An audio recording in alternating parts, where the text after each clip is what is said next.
see. Okay, thank you. Thank you so much for joining us, everyone. Yeah.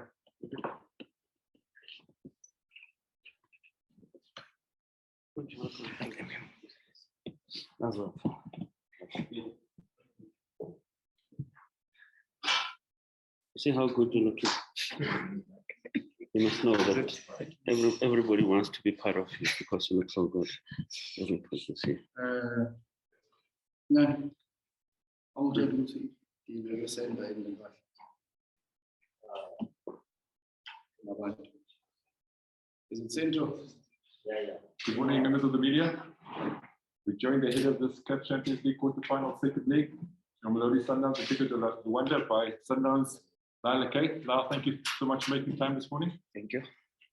Lyle, obviously going into this on the back of a 2-1 loss away. Just your thoughts approaching this very important game for the club. Yeah, as everybody knows, we lost that side.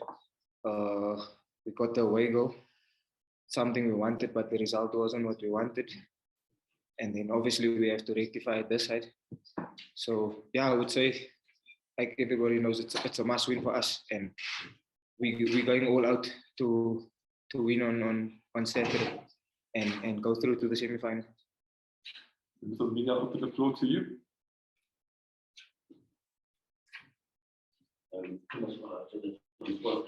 Like you guys considered two, I would call them silly goals, and coming to this side, you just need at least one goal. Looking at the overall, performance of your opponents in their backyard with the fans, what does Sundowns need to do here on the field and even on the stands? Let's just give us the overview. Yeah, like I said, first of all, we have to win. You mentioned we have to score one goal, but I don't think one isn't always enough. We have to score more than one. Even though we need one to win, and obviously they don't have to score. But yeah, we as players, I think we went over the previous game that we played in Rwanda, and we rectified or we identified our mistakes. Like you say, the goals that we conceded, I would also agree, that it was two errors, and obviously we got punished. But yeah, we have to rectify that, and obviously go into this match knowing that we have to score, we have to win to qualify. And also, I think you've seen during the week the work that the media team and the club has been putting in, with regards to the supporters coming to the stadium. And I hope we'll have a full house with regards to the supporters. Philibalo online, if you can hear us, please go ahead with your question. Thank you very much. Can you hear me? We can. Thank you very much. Good morning, Lyle, and good morning to all my colleagues as well. Lyle, were you a bit surprised by the way that they played? Because no one really knew a lot about them, prior to the group stages. But they really look like a ball-playing team. They played differently, totally different football. Were you a bit surprised by the style of play? And what is the mood in around the camp, and particularly from you guys as the players of Sundowns ahead of this massive clash? Thank you. Yeah, we played them, I think it was about 2 or 3 years ago in the group stages, and they're a completely different team, the style of play. Obviously, we did our analysis, and we identified a few of the, for example, the striker Thiago, his movement, and also Jarede and Gleason and those guys. And yeah, like we watched, we analyzed the games that they played away in the group stages, and I think they played a different game away to what they play at home. And obviously, like I said, we do our analysis and we prepare properly for Saturday's game. Yes, okay. Is there a weight of expectation on you guys, considering you are former champions, you missed out on the semi-finals last season, going into this one? Is there added pressure being Mamelodi Sundowns, being the club you guys have become? There's always pressure, at Sundowns there's always pressure.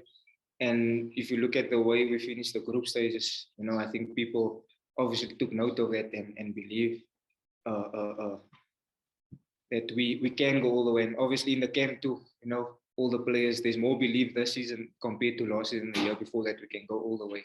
And for me personally, I believe we can turn, you know, we can turn the result around on Saturday and we'll go through to the semi-final. Aubrey, I think there's a question from you online. Yeah, it's Aubrey from TBR Solution. Hi, Lyle, how are you doing? I'm all right. Thanks, colleagues. Lyle, you're doing exceptionally well. I'm very impressed with your play. I'm sure you have seen, you guys, that Sokala Duma was comparing Shaulile, comparatively speaking, in the world as beating Mbappe with the goal rates. I think that encourages you guys and that motivates you, especially you're playing this game, which is on the world stage. Am I right by saying that? Yes, sure. And not only with Peter, you know, I think the camaraderie and the competition in the team, you know, where the players are playing on the same position, you know, we are happy for one another, we push one another, and I think that's the reason why we are where we are today, because of the competition in the team and the camaraderie. Morning, having seen you guys go through almost faultless group stage campaign, if it doesn't necessarily go your way in the second leg and you guys are winning, regardless of how good that group stage campaign was, would you then say that as a team you guys have failed in the continent time round, or that's still you still some positives from the experience you had in the group stage? The mandate is to win the Champions League. So yeah, for me personally, I would redeem it as we failed, you know, as failure.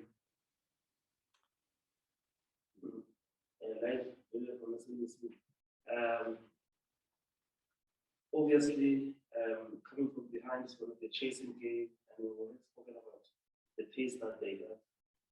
We saw how also they come through, especially on the wing. So does it become not just an offensive game, but very systematic in your approach, knowing the place that what? Yeah, we identified that in the first game, and obviously the coaches will brief us on the tactics and all that. But obviously, like you said, we have to be wary of their pace and all that. But at the end of the day, I think if we stick to our game, we'll become victorious. So here online, question from you. How's it, Lyle?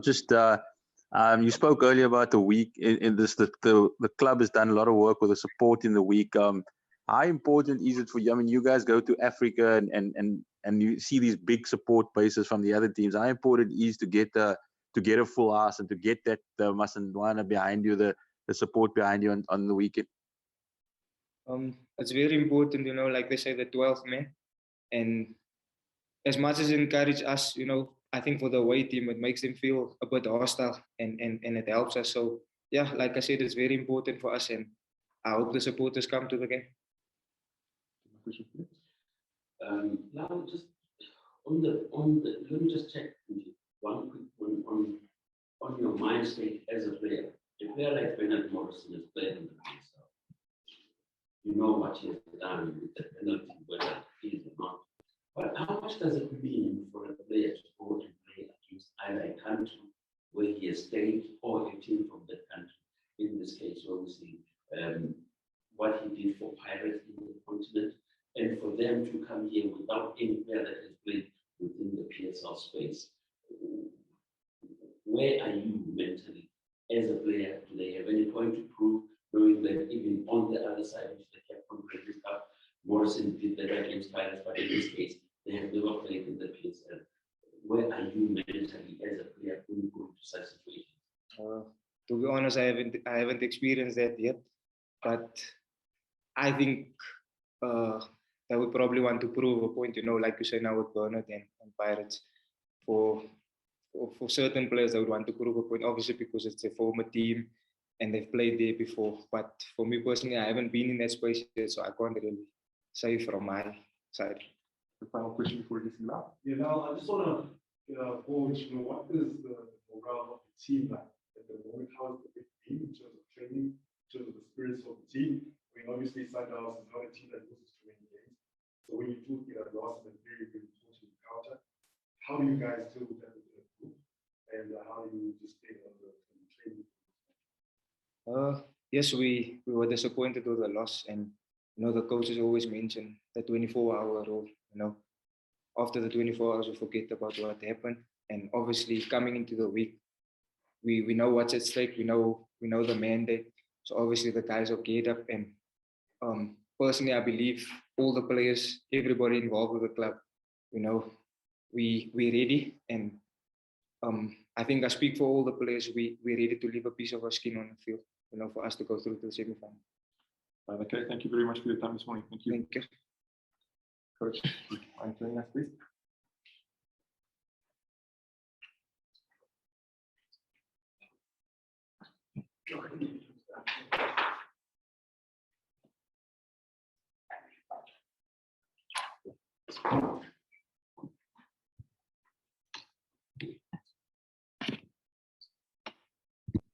Sanibonani bafowethu.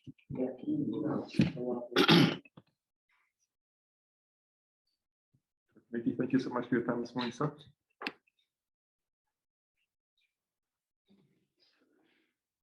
Coach, a team that has built a culture of winning, an unusual position for you to enter second league behind. Just your thoughts on an approach to this game?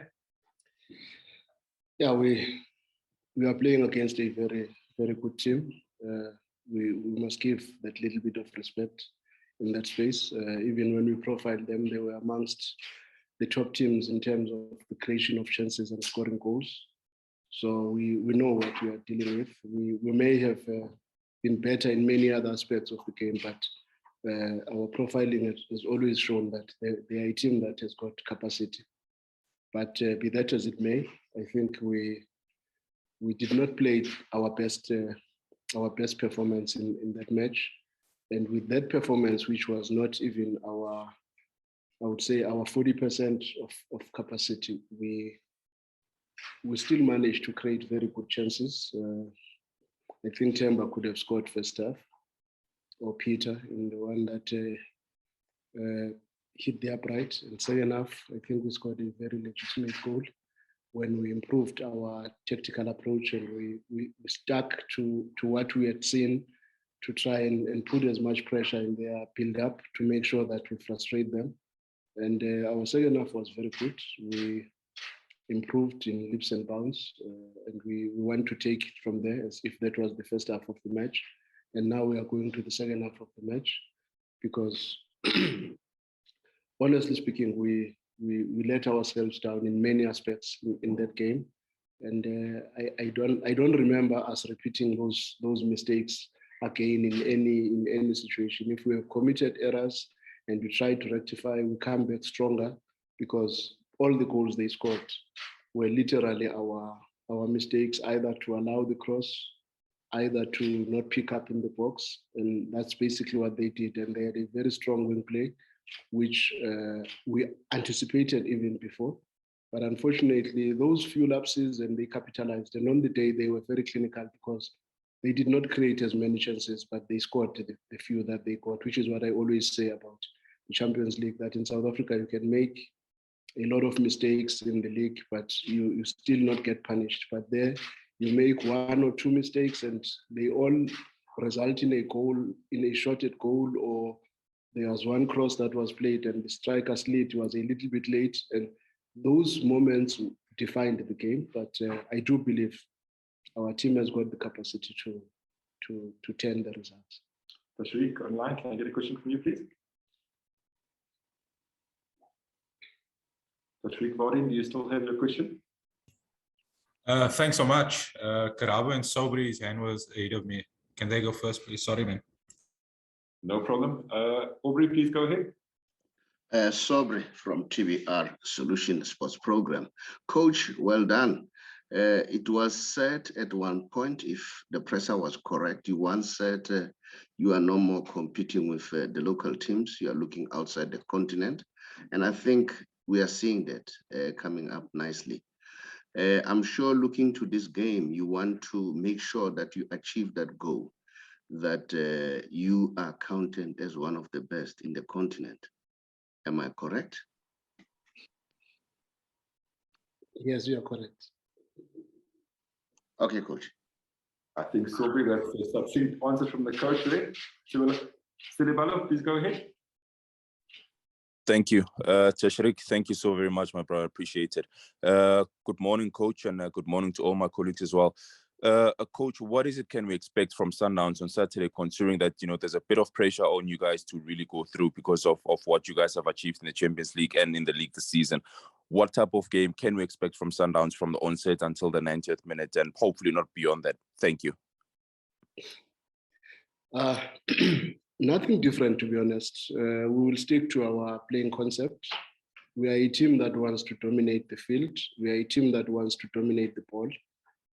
Dominating the pitch, it means dominating all duels, aerial, ground, winning all the battles in 1v1s, group or team tactics, and also dominating the ball with the number of chances created, ball possession, completed passes, box entries, and all those things. We want to see our team giving us what we are used to. We've got our own averages that we normally get in terms of how many big chances do we create in a match, how many passes do we combine in a match, how many box entries, how many assists, and all those things. We want to dominate the game. And it's no different. Even a match that we play, starting from a 0-0, we always want to score. We always want to win. And this one is no difference, because even here, if we are to go through, we need a goal. And one goal might be enough to get us through. But the truth of the matter is we want to play a very, very high octane game where we will have strong elements of high press, stronger elements of a quicker short passing game, like extra pass, and to making sure that we keep the team compact, which will ultimately assist us to be able to counter press immediately we lose possession, because when you stretch the pitch, you ultimately create possibilities that after losing possession, you take a little bit longer to reorganize yourselves because the distances are longer. So we'll try to play a very compact game and make their life very difficult. And if we can be at our very best in our high press and make sure that they do not have stability building from the back, half the job is done. The good thing that they do, which is helpful to them, but is also very detrimental if we were to take our chances. They plant 4 players on top of your last line immediately. They plant both wingers, both strikers on top of your back 4. And already that says, if you were to win the ball before it arrives to that 4, you already stand a chance of having numerical superiority in attack. But be that as it may, it also poses a lot of stress on the last line, because it makes your last line to need to have a +1, either from a central midfielder in most cases, or either from the opposite fullback if the play is on the wide channels, because that's what they play for. They play to get into the wide channels, to cross the ball, and they are very good in that space. We must give them credit. They do not waste time. Once an opportunity to put the ball in the box prevails, they don't hesitate, they put it in, and they know they've got 2 strikers that are sitting in, and those 2 strikers are box strikers. If we take the game a little bit away from our box by pushing the game into their half, probably we will -2 of their best players, because they thrive on being in and around your box a lot. And when they are not in and around your box, there is not much they can really hit you with, because they can't come short and combine. Maybe Thiago tries a little bit, but Yano is not that type of a player. He's a target striker that is looking for aerial battles in the box and to fight for every cross that comes in. So we somehow understand what we have to deal with. And another bigger strength that we have to make sure we neutralize is Jared, number 28, right-footed, very quick winger, who's always looking to go to his right. He hardly goes to his left. And when he goes to his right, on the right side, he puts the ball into the box. When he's on the left, he wants to cut inside immediately to put the ball in the box. That's what they are playing for, because they know they planted those 2 strikers inside the box. And on the day, we did not do what we have done very well in other previous matches, to try and make sure that when a cross is played, at least we've got proper man-to-man marking in the box, which we did not do very well in the last match. the first goal was shambles, because I think we were a 4 against 1, and the striker managed to get the goal. So those are areas that we need to improve on, because those are areas that are very, very uncharacteristic of our team. Tashreeq, please go ahead with your question. Thank you. Coach, your experience in Africa as a coach alone extends longer than 5 years. And given that sort of experience, you have had to dealt with playing in different countries across the continent. This past weekend, we've seen Orlando Pirates, who are still in the CAF competition, go down to Simba in Tanzania. And Coach Mandla spoke candidly about the difficulties of African teams traveling in and around Africa with hostilities and the various other aspects to that. It brings, and with Simba as well as Petro coming to South Africa, it gives that sort of air of intensity and pressure on Pirates as well as Sundowns as for a must win. Given your experience of that, do you feel that was sort of a fair assessment as well from Coach Mandla? And the second question is, are there any injuries in the team heading into this weekend's fixture? Thanks so much. To be honest, I would not want to dwell much on what Coach Mandla said, because I don't know their experiences and what happened to them in Tanzania. With us, it's a little bit different. In the past, there were a lot of such bad treatments, but mind games more than anything else, where we decided as a team to have our advanced team going in advance to make sure that they prepare everything for us in terms of the training pitches, the buses that we are going to use, and the hotel that we are going to be accommodated in, to make sure that we set our standards in the country that we are going to. We don't rely on them, because in some instances, you would find that the training pitch that you are given is of very poor quality. And when you are already there, you can't do much. But if our advanced team sees the training pitch and they realize it's not good enough, they get another training pitch privately and pay for it. The same thing with the bus. In Africa, they use a lot of these coasters, these smaller buses. You'll find that they already prepared to give you a coaster, and you know the contingents, the team that you are bringing in, how many are those people. Then you get a proper bus in that space. And these are some of your responsibilities. Now the hotel is your responsibility. In the past, the team that you are going to would have to organize a hotel and a transport for you. And that was a little bit bad, because they would organize a hotel that they know will have issues. But at this stage as Sundowns, I think we've earned a lot of respect in the continent, and we are treated fairly well, and we are supported in these countries. And I would not really complain about anything that much, except the few things that I'm saying. We also have to take care of, like the training pitch. We make sure that we've got a training pitch that we are comfortable with. The buses, we make sure we've got what we believe is good enough for us, to make sure that we don't get any surprises. But as to what happened to Pirates at this stage, I would really not know what happened, and I would not want to comment on something that I'm not aware of. Mark Leeson, please go ahead before we come back to the floor. Thank you and good morning. Coach, does VAR, having VAR change the planning in any way?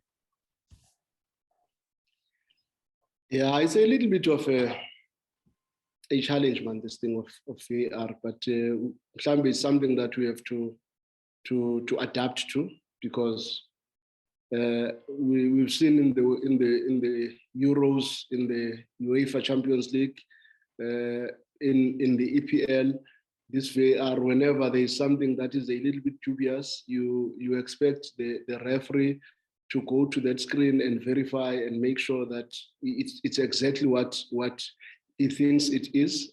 But now in Africa, it's like they choose what they want to go and check on the screen, because the foul on Tapelo in the first 5 minutes of the game, honestly speaking, the last defender is the one that pulled him, and you would expect that that defender gets a red card.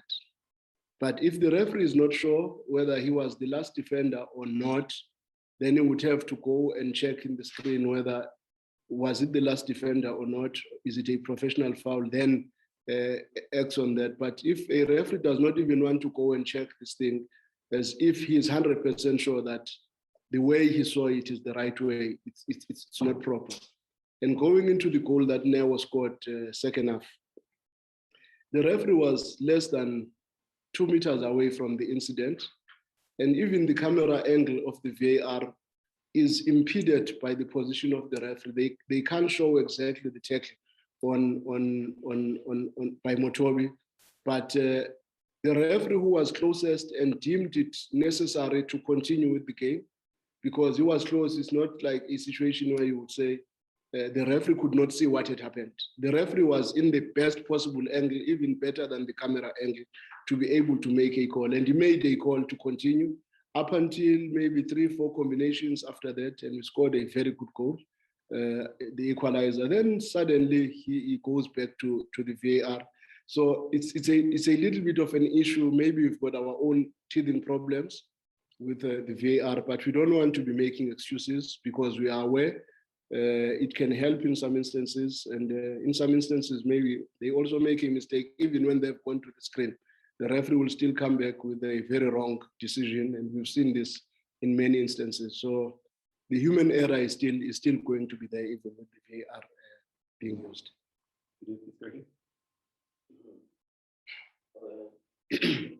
Coach, maybe not dwell much on the issue of the VAR, because I was talking to some peer officials this week around it.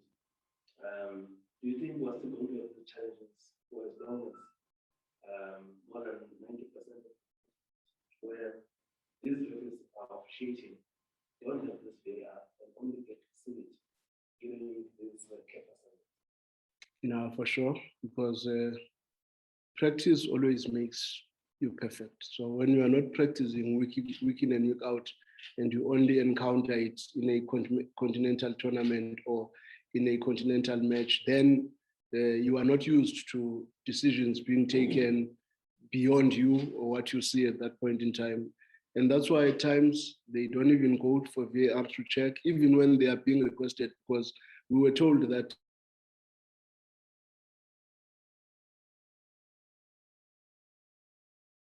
they have not restarted.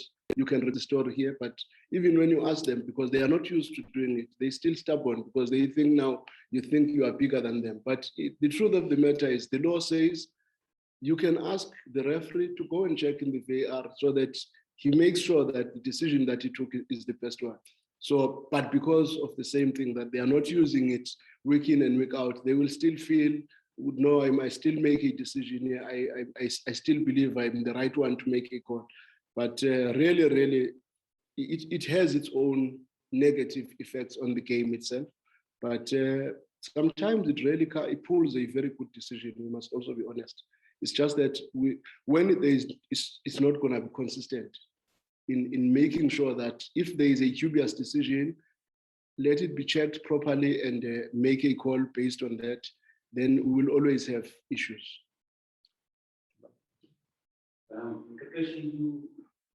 We've seen something which is in the recent South Africa football that we've not seen, the fan experience. We saw that with the activation yesterday at Manqoba, but today the fans are coming here to be part of the training and witness the whole creation of the team and everything.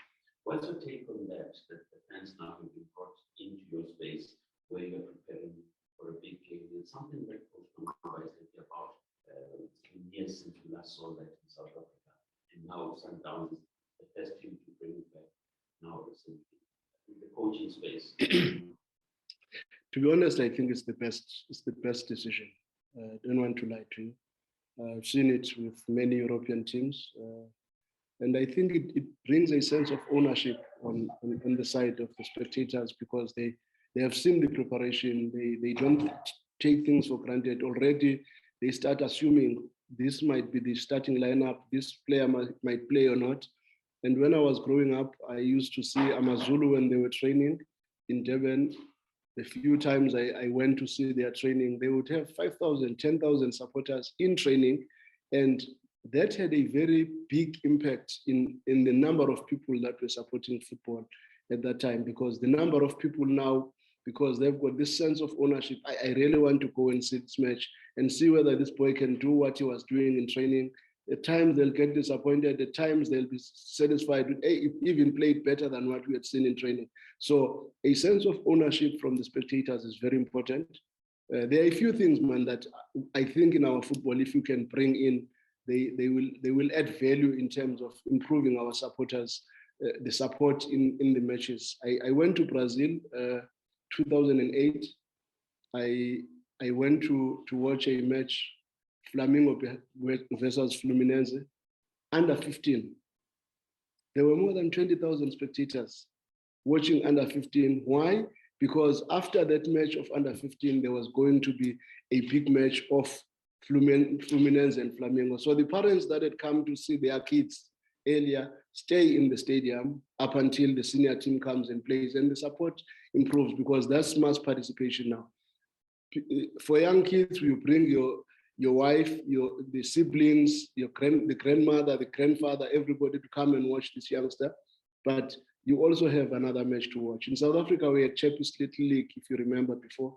They would play before the big match, and the parents and everybody comes early into the stadium. And I don't know how much damage young kids can do into the pitch, but bringing those people into the stadium from early hours of the morning, by the time the match starts at 3 o'clock in the afternoon, the stadium is packed. And we had this experience.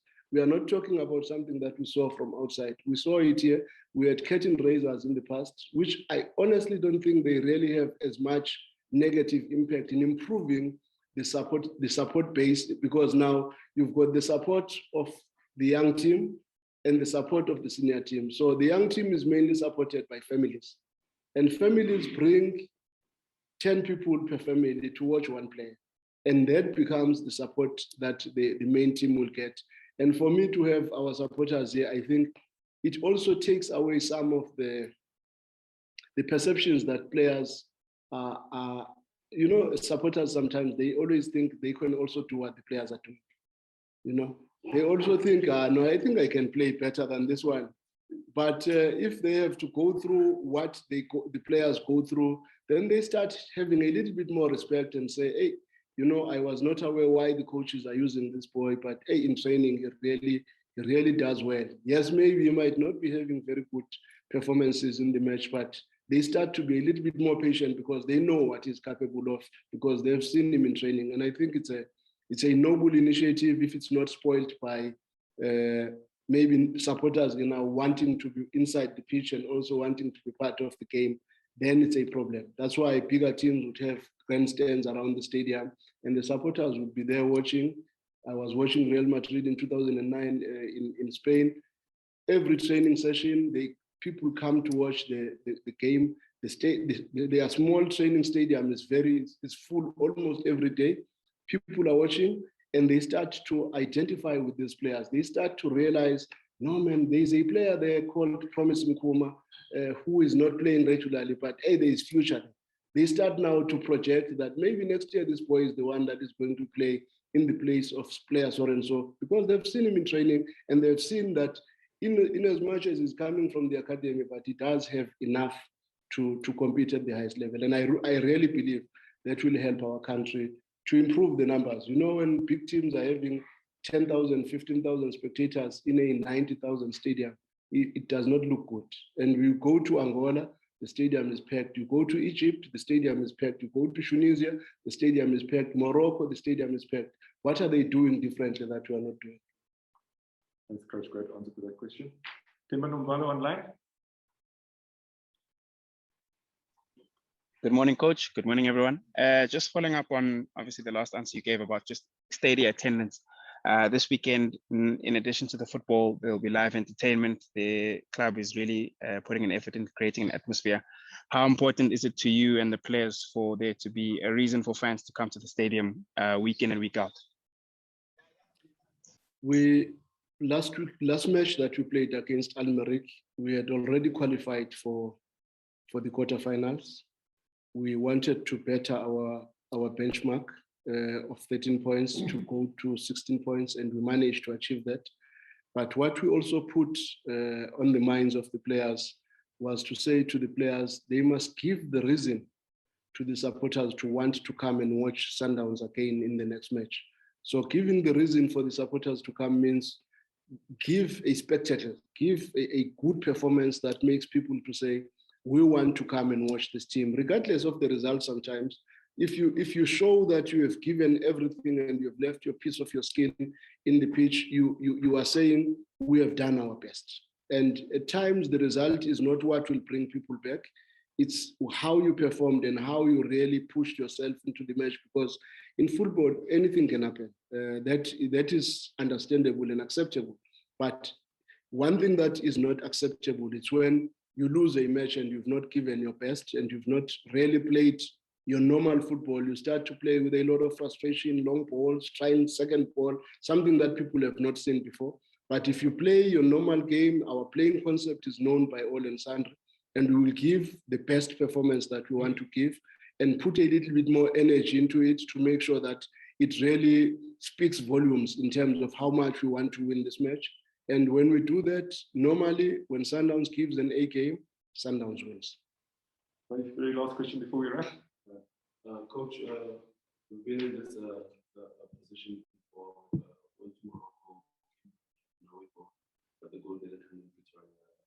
Last season, we lost 2-0 away, came back home and didn't go home.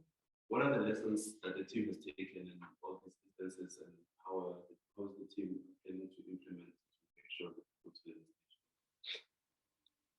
I'm a very positive person by nature. I also expected you to say we went to Otoho and we lost 2-1 and we came back and scored 3. We went to Zesco, we lost 2-1, we came back and scored 2. We've done this before. I want to look at what is positive, because I gather a lot of strength from positive energy. So the fact that we did not win against Wydad when we needed 1 goal to win, we understand. The fact that we did not win against Ali last year, the mountain was a little bit stiff for us, because we allowed Ali to score 2 goals away. And when we allow 2 goals without any reply away from home, it becomes very difficult, because now if they score 1 goal, it becomes a mess. But we believe we've got capacity to do well. We played against Chicken Inn in Zimbabwe. In those early stages, I think 2016, they beat us 1-0 there with Katsvairo's goal, and we came back home and we beat them. And we've got the experience of coming back, and we've won a lot of matches to believe that our team is good enough. In the past 2 years, I think we have lost 4 matches, and that for us is something that carries us and makes us to believe. As Sundowns, we've got capacity to come back, and as Sundowns, we've got capacity to win every match that is in front of us. In terms of the media, I'm afraid that's all we have time for before we release the coach. Coach, thank you so much as always for your time. Appreciate it, Coach. Thank you. Also, not to go to the next stage. Yeah. Also, not to go to the next stage.